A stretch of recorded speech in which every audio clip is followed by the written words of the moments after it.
sur le principe, comment ça s'est passé. Donc, l'organisation a commencé depuis l'année dernière.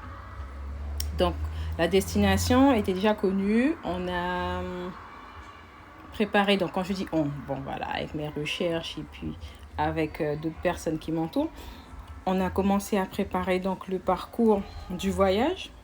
Donc en prenant en compte le billet, Cayenne, Fort-de-France, la traversée Fort-de-France-Castries avec l'Express des îles.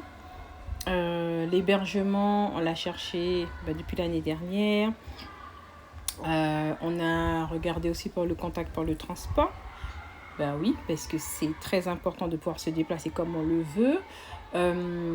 Aussi de voir les lieux, parce qu'en fonction de la destination et des besoins des clients ou des clientes, j'oriente leurs besoins.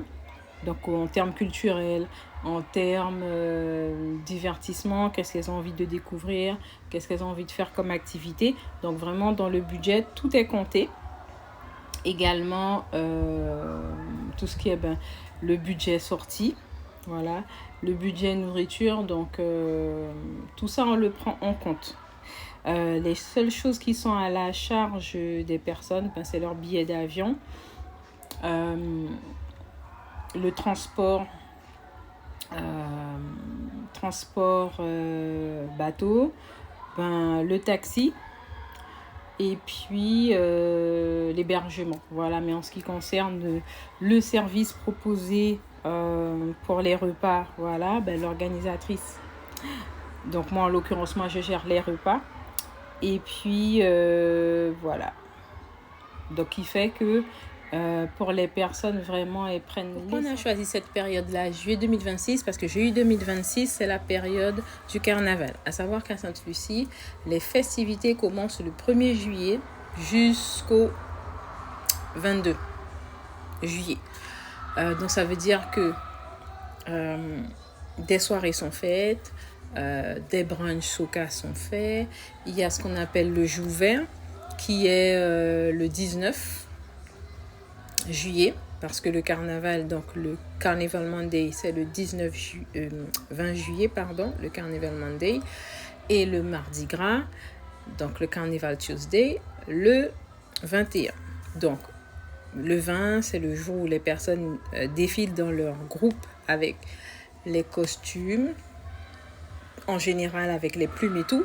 Et le mardi, c'est le jour où on n'est pas obligé de remettre son costume. Il y a certains qui remettent leur costume, mais il y en a d'autres qui ne remettent pas le costume. Et là, on met le maillot.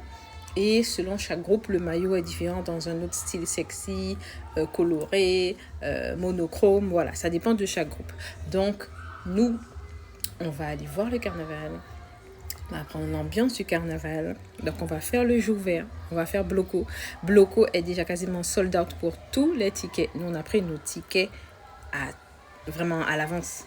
Et quoi d'autre encore? Oui, et on fera beaucoup de sorties autour de tout ce qui est nature, plage. On ira à Soufrière pour les bains de soufre. On ira prendre des bains aux chutes. Non, vous allez voir plein de choses. Donc franchement, suivez YouTube pour le vlog. Et puis aussi, il y a des petits sacs qui sont offerts, des goodies. Donc chaque participante, même si elle a investi pour son voyage avec ECLS Coaching et notre service d'organisation de voyage, on prévoit toujours un petit cadeau pour chaque participante, parce que c'est important de comprendre que c'est pas juste un voyage. Ce Girls Trip, c'est une expérience. Donc l'objectif, c'est de donner à cette personne-là qui partage ce moment avec nous la meilleure expérience possible. Donc, ça veut dire que les partenaires qui nous accompagnent pour le transport, pour l'hébergement, sont choisis pour que ce soit des personnes de qualité. Et bien sûr, les petits cadeaux qu'elles gardent leur permet aussi de pouvoir être réutilisés, parce que oui, on est quand même dans le durable également. Voilà, donc si vous avez des questions, n'hésitez pas à me poser des questions en message privé. Et puis, normalement, on fait en sorte d'organiser nos Girls Trip tous les 2 ans. Donc, ça veut dire que le prochain Girls Trip ne sera pas avant juillet 2028.